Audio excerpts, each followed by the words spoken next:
Pajjiżna jrid jaħdem biex meta jkun possibbli ikun hemm diskussjoni dwar ir-relazzjoni bilaterali u futura mar-Renju Unit. Dan qalu l-Ministru fl-Uffiċċju tal-Prim Ministru Carmelo Abela waqt laqgħa mal-Kunsill Malti għall-Iżvilupp Ekonomiku u Soċjali l-MCESD. Dan biex ikun taġid taċ-ċittadini rispettivi kif ukoll għal aspetti oħra bħat-turiżmu.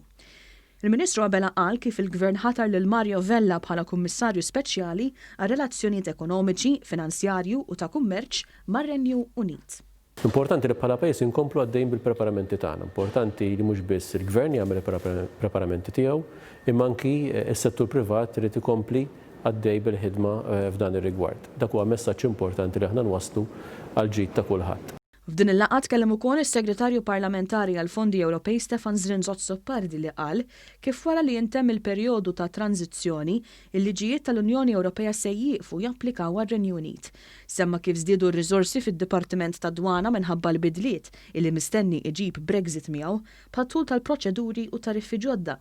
Intqal ukoll kif saru tħejjijiet fl-Aġenzija Identity Malta u mill-Awtorità dwar il-Mediċini rigward l-importazzjoni tal-mediċini. Bħala Gvern għamilna ħafna xogħol ta' koordinazzjoni u ta' preparazzjoni biex ikun hemm l-inqas impatt possibbli fuq pajjiżna.